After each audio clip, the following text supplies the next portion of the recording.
Is it possible you might be overdosing on the wrong vitamin E? Vitamin E is very interesting because you'll see reports that, oh yeah, vitamin E causes cancer. It causes cardiovascular damage. Now, how can that be? We will talk about that, and I'm going to clear up the confusion so it'll all make sense. In 1964, it was discovered that there is another vitamin E compound. Vitamin E is not just one thing. It's many things in two different groups. We're just going to compare tocotrienols to tocopherols as far as antioxidants, as far as the potency. Tocotrienols, hands down, are so much more powerful. Let's say, for example, you just take one isolated part of the vitamin E complex, alpha-tocopherol, and you're taking it synthetically or even naturally. It's going to be more of a pro-oxidant and create more damage. This is why you see mixed reviews on vitamin E. Like, wow, one study, it'll show that it creates some damage.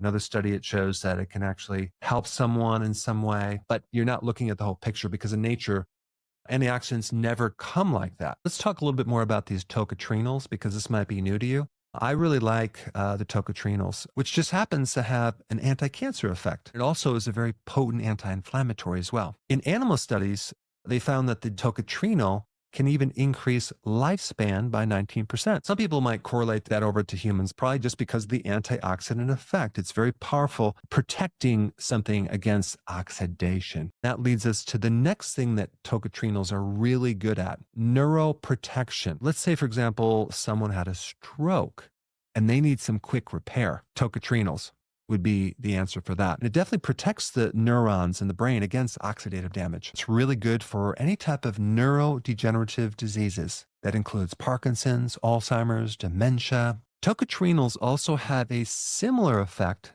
to statins as far as what they can do to oxidative LDL, which is behind inflammation inside the arteries. In one study, within 6 months, dramatically decreased atherosclerotic lesions. And over time, 18 months, they could barely find those lesions. All the things that vitamin E can help you with, it's the arteries that are involved in blood flow to the heart, as well as what tocotrienols can do to the heart muscle itself. People can have heart attacks, not from a clogged artery, but just the muscle just doesn't have the oxygen and just cramps up and then you have a heart attack. If someone adds intense exercise on top of that, you can imagine the level of oxidative stress is like off the charts. I think after a workout, a person should take tocotrienols. Tocotrienols can actually increase the oxygen carrying capacity. If they took that after they worked out, they would see a great improvement in recovery. A lot of people that do high altitude training or even climb mountains take more vitamin E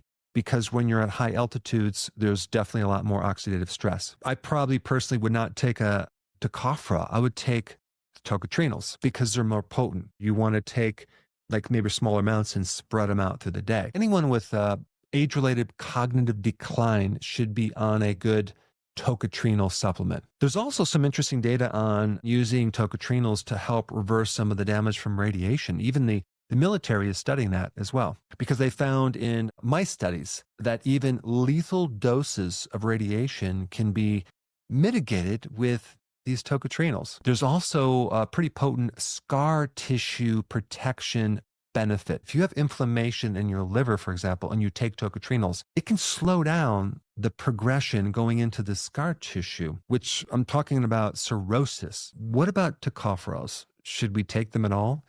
Do they work better for certain things? There are several advantages for taking tocopherol. Number one, widespread availability. They're in a lot more foods. Green vegetables that have chlorophyll, in seeds, in nuts. They're in olives, olive oil. Another thing about tocopherols is that there's a lot more research on tocopherols as an antioxidant and what it can do. It's good for overall protection of the cell membranes and oxidative stress. But tocotrienols are more potent. They're a lot more expensive. Tocopherols you can get in a lot of different foods. It's easy to get it. But tocotrienols, it's harder to get tocotrienols. There's a source called annetto, but I don't think many people consume annetto. You'd have to get that as a supplement. Probably the biggest source of tocotrienols is in palm oil. I'm not talking about the refined version, but sometimes you can find a red palm oil or a unrefined palm oil, it's loaded with tocotrienols. It's also a good source of tocopherols as well. It's like 70%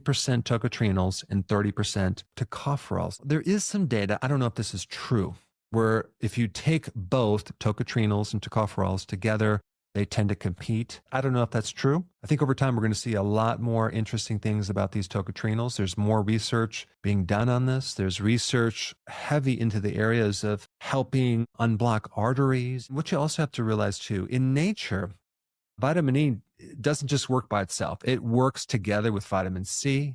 It works with other nutrition. These antioxidants are recycled over and over again. For example, you're really focused on vitamin E, but you're deficient in vitamin C, you can create a problem with that because they both need each other to help recharge each other. I know sometimes people just want to know, what brand do you recommend? I don't have a brand. I take a high quality tocotrienol blend. I usually take it right after I work out. I definitely feel a difference from that. A lot of times when people take vitamins, they don't necessarily feel a difference because they're working a lot deeper. And that's why a better understanding about nutrition just helps you understand what you should be taking or what you shouldn't be taking based on your particular weaknesses or problems you're trying to solve. I have a lot of inflammatory genes going on. I'm always trying to mitigate that. Anyway, thanks for watching, and I will see you in the next video.